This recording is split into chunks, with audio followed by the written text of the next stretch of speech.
Drama serial मैं मंटू नहीं हूँ। फरहाद और शमरेज का इस बार आमना सामना हो ही गया। सुलह बहुत जल्द खराब होने जा रही है जब यही फरहाद इस बार पप्पू के भी थप्पड़ दे मारता है और जबरदस्ती अपने साथ मेमल को लेकर जा रहा होता है। सर मंटू ने इस बार फैसला कर लिया है कि वो कभी भी नहीं छोड़ेगा इस फरहाद को। अगर उसने गोली चलाई तो ये भी गोली चला देगा। आने वाले किसकी मुकम्मल कहानी में आप सभी दोस्त देखेंगे। सर मंटू रात के वक्त सोचों में गुम है। यहाँ पर इतने ज्यादा जख्मी हो चुके हैं, उन्होंने कभी सोचा भी नहीं था कि वो किसी गैर लड़की के लिए इतना बड़ा कदम उठा लेंगे और एक बदमाश के आगे खड़े हो जाएंगे। यहाँ पर रात के वक्त यही सोचों में गुम होते हैं कि दिन के वक्त आखिर उन्होंने किस तरह से ये सब कुछ कर लिया। फरहाद ने भी यहाँ पर सर मंटू के साथ बहुत ज्यादा जुल्म किया है। सर मंटू यहाँ पर हैरान हो रहे होते हैं कि किस तरह से उसने मेमल के साथ ये सब कुछ किया। वो तो कभी मक्खी भी नहीं मार सकते थे, लेकिन ये सब कुछ कैसे हो रहा है। उनके जहन में भी ये बात आ ही जाती है कि वाकई मोहब्बत तो उन्हें भी मेमल के साथ होना शुरू हो चुकी है। उधर घर में फूफो इस बार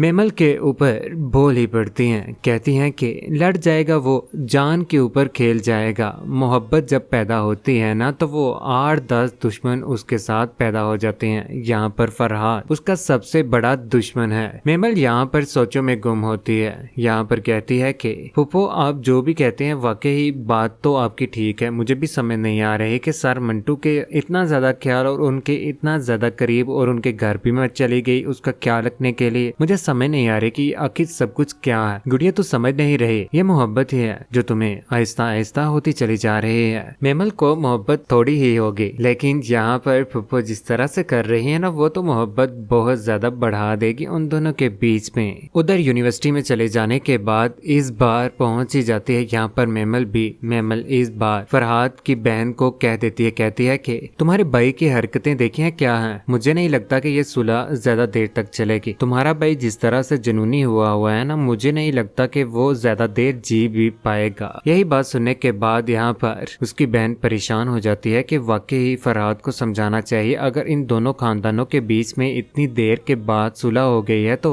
यहाँ पर फरहाद के बाबा ने भी इस सुलह के ऊपर कायम रहने का फैसला किया है। कभी भी ये सब कुछ दूर नहीं कि फरहाद की वजह से ये सुलह खराब हो जाए। इसी वजह से वो घर आकर अपनी माँ को भी बताएगी। लेकिन दूसरी जानिब सर मंटू इस बार पहुंच ही चुके हैं यूनिवर्सिटी। जैसे ही वो पहुंचते हैं यहाँ पर सभी स्टूडेंट को इस बात का अंदाजा हो जाता है कि बिन्यामीन के बेटे के साथ सर मंटू की अच्छी खासी लड़ाई हुई है। यहाँ पर मेमल ने भी तो सबको बताया ही होगा। कभी भी बाज तो आने वालों में से वो है ही नहीं। शुगर मेला तो वो लगा कर रखेगी ही। यहाँ पर सर मंटू जैसे ही क्लास में आते हैं तो सभी स्टूडेंट्स की तरफ देख रहे होते हैं, बड़ी हैरानगी के साथ देख रहे होते हैं कि यहाँ पर बोल ही पड़ते हैं। कहते हैं कि क्या हो गया है, इतनी हैरानगी के साथ क्यों देख रहे हैं, क्या मुझे आप लोगों ने पहली बार देखा है। सभी स्टूडेंट्स यहाँ पर हंसना मुस्कुराना शुरू कर देते हैं। आखिर वो बोलेंगे तो क्या बोलेंगे। उधर घर में आ जाने के बाद यहाँ पर फरहाद की बहन अपनी माँ को बता ही देती है। कहती है कि अम्मी जान यहाँ पर फरहाद को वापस भेज दीजिए। अब बाकी सुलह से फरहाद के इरादे ज्यादा अटल हैं। अपनी मोहब्बत में वो पागल हो चुका है। यहाँ पर मुझे यूनिवर्सिटी में कह रही थी मेमल के ये जो कुछ भी हो रहा है इसके पीछे फरहाद का हाथ है और फरहाद को समझा लें, ऐसा ना हो कि मामलात खराब हो जाएं। यही बात सुनने के बाद यहाँ पर उसकी माँ फरहाद को रोकने की बजाय यहाँ पर बोल पड़ती है। कहती है कि कुछ नहीं होता, मुझे तो समझ नहीं आ रही कि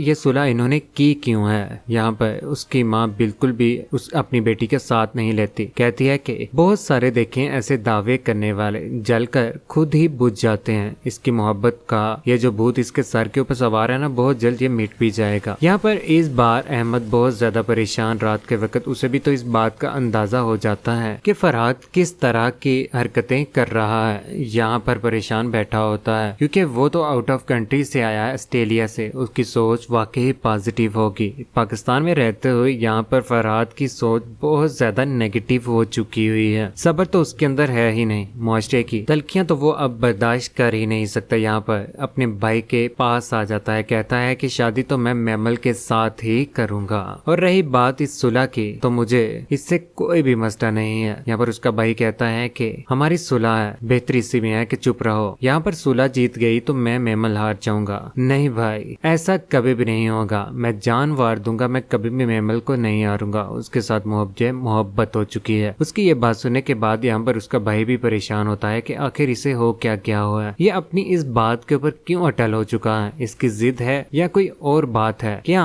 वाकई इसे मोहब्बत है? मोहब्बत तो यहाँ पर फरहाद को बिल्कुल भी नहीं है। इसने इफ्रा नामी लड़की की भी तो जिंदगी तबाह की ही है। दूसरी जानिब फरहाद इस बार बहुत ज्यादा गुस्से में है। आखिर करे क्या, बाहर गेम खेलने के लिए आ जाता है। सोचो में घूमे कि किस तरह से वो यहाँ पर मेमल को काबू करेगा और इस खानदान में इस सुलह की तो उसे फिक्र ही नहीं है। उधर इस बार अहमद के साथ यहाँ पर फरहाद गाड़ी चला रहा होता है और उधर शमरेज भी इस बार गाड़ी के ऊपर निकला होता है कि यहाँ पर उन दोनों का आपस में टकराव हो जाता है। ये बात जैसे ही फरहाद को पता चलती है कि आगे शमरेज है तो यहाँ पर अहमद को भी बता देता है। अहमद कभी भी इस लड़ाई का हिस्सा नहीं बनना चाहता कि वो बोल पड़ता है, कहता है कि यहाँ से गाड़ी हटा लो। लेकिन यहाँ पर शमरेज और फरहाद एक दूसरे की तरफ नफरत भरी निगाहों के साथ देख रहे हैं, ऐसे कि जैसे वो एक दूसरे के ऊपर गाड़ी चढ़ा देंगे। यहाँ पर इस बार अहमद इस लड़ाई को बचा ही लेगा और कहेगा कि गाड़ी पीछे करो फरहाद। गाड़ी पीछे करके यहाँ से वो दोनों चले जाएंगे। शमरेज यहाँ पर बहुत ज्यादा खुश होगा इस बात के ऊपर कि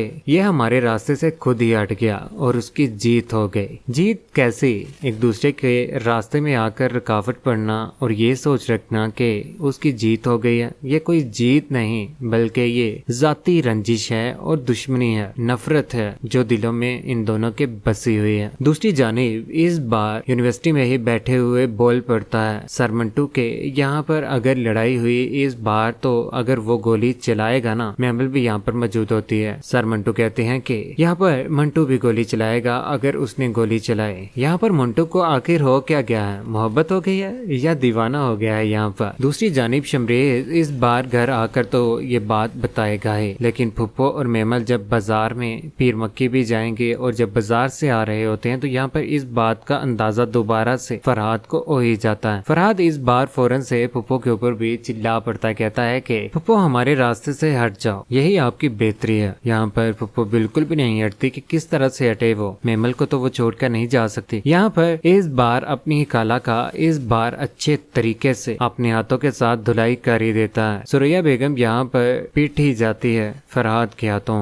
यहाँ से मेमल को जबरदस्ती लेकर जाएगा, लेकिन ये बात इस बार जब घर में पता चलेगी तो ये सुलह तो खराब होगी। शमरेज को जब इस बात का अंदाजा होगा तो वो तो गन पकड़कर उसके पीछे चला जाएगा। यहाँ तक कि इस बार जबरदस्ती करने की भी फरहाद दोबारा से कोशिश करेगा। मेमल तो घर वापस आ जाएगी, मेमल के पीछे पीछे घर में भी आएगा, लेकिन आने वाले वक्त में बहुत जल्द ये फरहाद की मौत होने ही वाली है, क्योंकि जिस तरह से उसने सुलह खराब करने की कोशिश की है उसका बाप भी इस बार उसका साथ ना देगा, क्योंकि उसने पुलिस स्टेशन में ये बात मियां साहिब और SHO के सामने कह दी होती है कि वो कभी भी इस बार अगर फरहाद ने कोई गलती की तो वो सिराज को ये कत्ल अपने बेटे फरहाद का माफ कर ही देगा। कौन कौन चाहता है कि वाकई इस फरहाद का कत्ल कर देना चाहिए जिस तरह से वो औरतों की इज्जत के ऊपर हाथ डालने की कोशिश कर रहा है। सर मंटो और मेमल को एक साथ कौन कौन देखना चाहता है, क्योंकि मंगेतर का तो कत्ल फरहाद बहुत जल्द करने ही वाला है। अपनी कीमती राय का इजहार नीचे कमेंट सेक्शन में जरूर कीजिएगा। चैनल को सब्सक्राइब करने के बाद बेल का बटन जरूर पाएगा। अपने घर के दुआ में याद रखिएगा। अल्लाह हाफिज।